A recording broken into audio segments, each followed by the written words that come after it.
하나님의 말씀은 맛있습니다. 하나님의 말씀은 즐겁습니다. 하나님의 말씀은 생명과 행복을 줍니다. 500독 성경 통독 훈련 원장입니다. 여수 살리는 교회 임기환 목사가 하나님의 말씀을 봉독하고 전하는 시간입니다. 함께 하시면 기적이 일어납니다. 알람을 설정하시고 들으시면 좋겠습니다. 본 방송은 유튜브에서 성경 통독 임기환 검색하시고 구독하시면 계속되는 하나님의 말씀 업데이트를 통해서 은혜 받으실 수 있습니다. 오늘은 시편 78편 두 번째입니다. 32절에서 53절까지 봉독하고 말씀을 전하겠습니다. 32절. 이러함에도 그들은 여전히 범죄하여 그의 기이한 일들을 믿지 아니하였으므로 하나님이 그들의 날들을 헛되이 보내게 하시며 그들의 횟수를 두려움으로 보내게 하셨도다. 하나님이 그들을 죽이실 때에 그들이 그에게 구하며 돌이켜 하나님을 간절히 찾았고 하나님이 그들의 반석이시며 지존하신 하나님이 그들의 구속자이심을 기억하였도다. 그러나 그들이 입으로 그에게 아첨하며 자기 혀로 그에게 거짓을 말하였으니 이는 하나님께 향하는 그들의 마음이 정함이 없으며 그의 언약에 성실하지 아니하였음이로다. 오직 하나님은 긍휼하심으로 죄악을 덮어주시며 멸망시키지 아니하시고 그의 진노를 여러 번 돌이키시며 그의 모든 분을 다 쏟아내지 아니하셨으니 그들은 육체이며 가고 다시 돌아오지 못하는 바람임을 기억하셨습니다. 그들이 광야에서 그에게 반항하며 사망에서 그를 슬프시게 함이 몇 번인가. 그들이 돌이켜 하나님을 거듭거듭 시험하며 이스라엘의 거룩하신 이를 노엽게 하였도다. 그들이 그의 권능의 손을 기억하지 아니하며 대적에게서 그들을 구원하신 날도 기억하지 아니하였도다.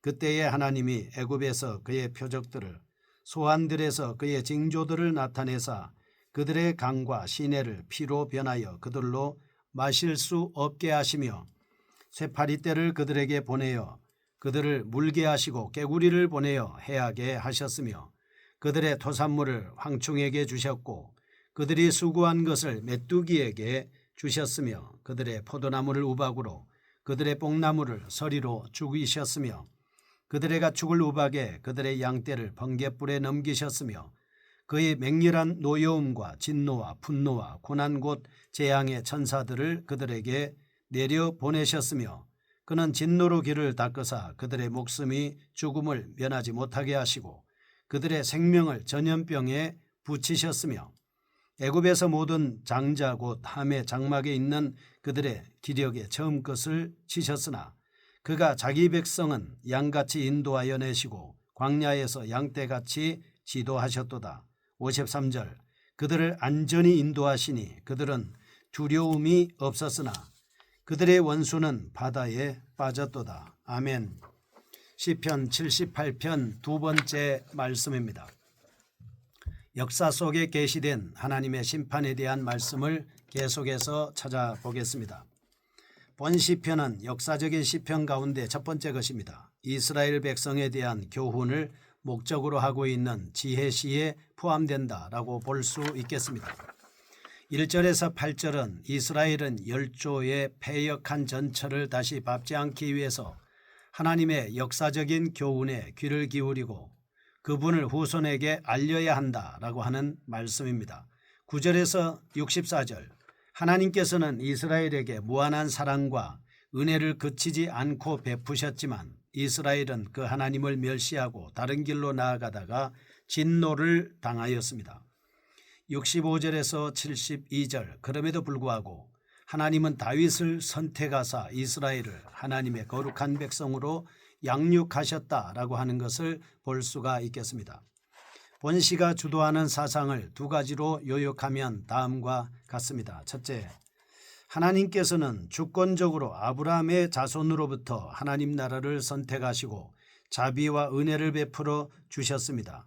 출애굽을 단행시키시고 가나안 땅으로 이스라엘 백성들을 인도해 주셨습니다. 이는 하나님이 아브라함에게 하신 약속을 지키기 위한 것이었습니다. 둘째, 반면에 하나님의 복을 받은 이스라엘은 완악함으로 인하여 하나님의 심판을 받게 되었습니다. 이런 두 가지 내용을 통해서 저술의 시기에 대해서 살펴보겠습니다. 69절 솔로몬 성전이 여전히 상존하고 있습니다. 다윗 왕권이 권력을 행사한다는 암시가 되어 있죠. 포로 시기와 관련된 교훈이 없습니다. 북이스라엘 멸망에 대한 명확한 서술은 없지만 북왕국에 대한 분명한 진술도 찾을 수가 없습니다. 그래서 네 번째 32절에서 39절 말씀을 보겠습니다. 거짓으로 회개하는 장면을 볼 수 있겠습니다. 본단락은 하나님의 진노에 대한 이스라엘 백성의 반응에 대해서 잘 다루고 있습니다. 36절 이스라엘은 철저한 하나님의 심판에 대하여 회개하는 듯 했지만 사실 아첨과 거짓으로 가득 차 있는 것을 볼 수가 있습니다. 32절입니다. 이러함에도 그들은 여전히 범죄하여 그의 기이한 일들을 믿지 아니하였으므로 라고 말씀하고 있습니다. 그리고 36절 그러나 그들이 입으로 그에게 아첨하며 자기 혀로 그에게 거짓을 말하였으니 그렇게 말씀을 하고 있죠. 37절 이는 하나님께 향하는 그들의 마음이 정함이 없으며 그의 언약에 성실하지 아니하였음이로다. 37절에 불의한 마음을 지니고 있다라고 하는 것이죠. 하나님과의 언약에 성실하지 못했습니다. 그래서 인정을 받지 못했습니다. 본 단락은 광야 세대의 형편을 통해서 전체 이스라엘의 모든 세대들의 모습을 부각시키고 있습니다. 32절에서 33절 이스라엘의 불신의 결과로 여기서 시인은 이스라엘 백성이 정탐꾼들의 보고를 듣고 두려워했습니다. 가나안 땅에 들어가기를 거부했습니다. 낙심한 죄와 거기에 대한 형벌을 진술하고 있다라고 하는 것을 알 수 있겠습니다. 이스라엘은 불신의 대가로 40년간 광야에서 유랑 생활을 하게 됐습니다. 뿐만 아니라 이렇게 하나님의 능력에 대해서 신뢰하지 못했습니다. 강팍한 마음을 소유한 이스라엘에게 40년간의 광야 기간은 하나님의 심판이었습니다. 그리고 연단의 과정이었습니다. 34절에서 37절 이스라엘의 계속되는 거짓입니다. 34절 하나님이 그들을 죽이실 때에 그들이 그에게 구하며 돌이켜 하나님을 간절히 찾았고 35절 하나님이 그들의 반석이시며 지존하신 하나님이 그들의 구속자이심을 기억하였도다 라고 하는 말씀을 통해서 하나님은 이스라엘에게 전염병을 보내어 죽게 했습니다. 이때 모세는 진심으로 하나님께 중보기도를 드리는 것을 볼 수 있습니다. 36절 그러나 그들이 입으로 그에게 아첨하며 자기 혀로 그에게 거짓을 말하였으니 아멘. 그러나 여전히 이스라엘은 정신을 차리지 못했습니다. 거짓과 아첨을 일삼고 있는 것을 볼 수가 있죠. 단지 일시적으로 죽음을 모면하려는 행위를 반복적으로 일삼았습니다. 34절 하나님이 그들을 죽이실 때에 그들이 그에게 구하며 돌이켜 하나님을 간절히 찾았도다. 그들이 하나님을 간절히 찾았던 이유는 하나님과의 분리를 염려했기 때문이 아니었습니다. 눈에 닥친 징계로 인한 것이었습니다. 37절 이는 하나님께 향하는 그들의 마음이 정함이 없으며 그의 언약에 성실하지 아니하였음이로다 말씀합니다. 그들이 하나님을 찾았던 이유는 그들이 분리를 염려했기 때문이 아니라 눈에 닥친 징계로 인한 것이었는데 37절에서는 이스라엘에 대해서는 전혀 관심이 없었습니다. 38절에서 39절 하나님의 여전한 자비로우심입니다. 오직 하나님은 긍휼하심으로 죄악을 덮어주시어 멸망시키지 아니하시고 그의 진노를 여러 번 돌이키시며 그의 모든 분을 다 쏟아내지 아니하셨으며 39절 그들은 육체이며 가고 다시 돌아오지 못하는 바람임을 기억하셨음이로다.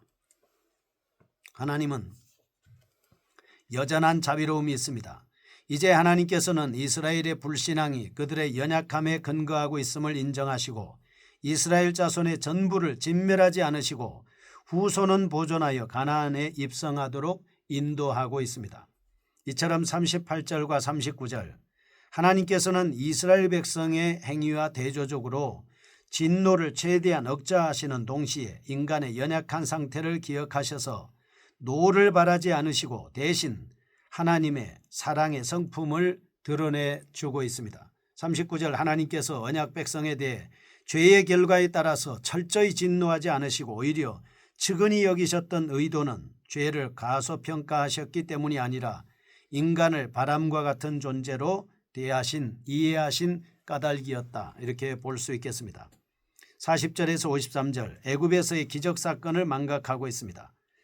하나님의 심판에 직면한 이스라엘의 반응을 살펴본 후에 시인은 다시 한번 애굽에서 행하진 기적사건을 열거함으로써 감사치 아니하는 이스라엘의 죄의 심각성과 하나님의 진노의 정당성을 서술하고 있습니다. 다시 말해서 시인은 애굽에서의 재앙이 하나님의 능력을 드러냈으며 동시에 이스라엘 백성의 특권을 계시해 주었음에도 불구하고 고의적으로 무시해버린 이스라엘 백성의 태도에 대해서 애통해하고 있는 것입니다. 여기서 시인은 애굽에서의 기적사건의 영적 진리를 부각시키려는 의도를 가지고 있으므로 원래 사건의 순서와는 약간의 차이가 나도록 서술하고 있습니다. 40에서 42절, 이어서 시인은 하나님의 권능과 능력을 체험하고도 회개치 않는 이스라엘 백성들의 죄악을 지적합니다. 특별히 이스라엘 백성이 불신하고 있는 그 하나님께서 애굽 땅에서 자신들을 위하여 친히 10가지 재앙을 베푸셨음을 강조하고 있습니다. 더 나아가서 자기 백성을 애굽에서 구출하여 인도하시는 하나님의 은총에 대해서 설명하고 있습니다. 첫째, 40에서 42절입니다. 계속되는 불신앙입니다.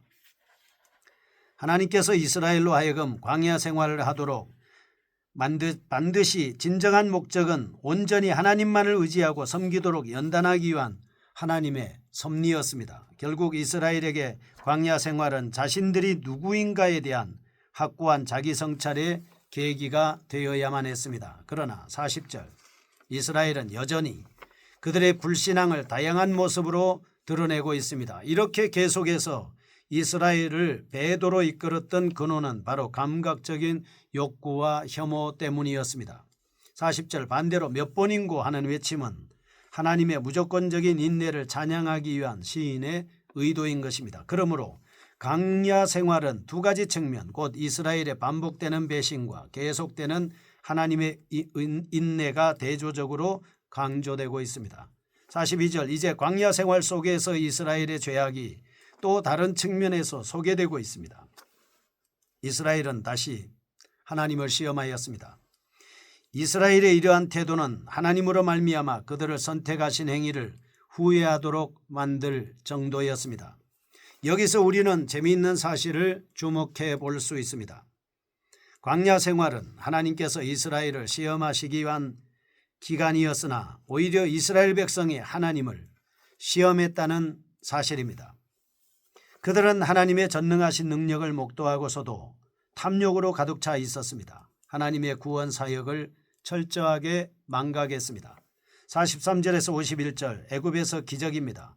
본단락에서 시인이 드러나고자 하는 내용은 단순히 애굽인에 대한 하나님의 심판을 예시한다기보다는 오히려 당신의 백성에 대한 하나님의 예외적 특수적인 인도를 설명하기 위함이었다라고 하는 것을 볼 수 있겠습니다. 43절에서 시인이 하나님이 기적을 하나의 징조로 생각한다는 점에서 더욱 분명해지고 있습니다. 12절에서 제시된 내용이 다시 언급되면서 43절 그 의미가 확대되고 있습니다. 과거에 있었던 하나님의 일은 미래에도 동일하게 발생할 수 있으므로 시인은 하나님에 대한 신뢰를 강조하기 위해서 과거의 역사적인 사건들을 구체적으로 제시하고 있습니다. 특별히 시인은 영적인 진리에 관심이 집중되어 있기 때문에 실제 발생했던 역사적인 순서와 관계없이 서술하고 있습니다. 52절과 53절, 52절, 하나님과 이스라엘 사이는 마치 목자와 양떼의 관계와 유사한 것이었습니다. 53절, 양떼는 목자의 인도를 따라야 합니다. 그렇지 않으면 길 잃은 양과 같이 광야에서 유리하는 존재가 되어 결국 망하게 될 것입니다. 우리는 이 세상에서 하나님께서 이스라엘에게 베푸신 큰 긍휼과 이스라엘의 반역, 그에 따른 하나님의 심판과 계속된 긍휼을 관찰할 수 있습니다. 인간이 비록 변개할지라도 하나님의 신실은 결코 중단되지 않습니다. 거룩하신 하나님 아버지 감사합니다. 하나님의 말씀을 따라 계속 전진하는 저희가 되게 하여 주옵소서. 예수님의 이름으로 기도합니다. 아멘. 여수 살리는 교회 임기한 목사였습니다. 지금 극동방송을 듣게 하세요. 기적이 일어납니다.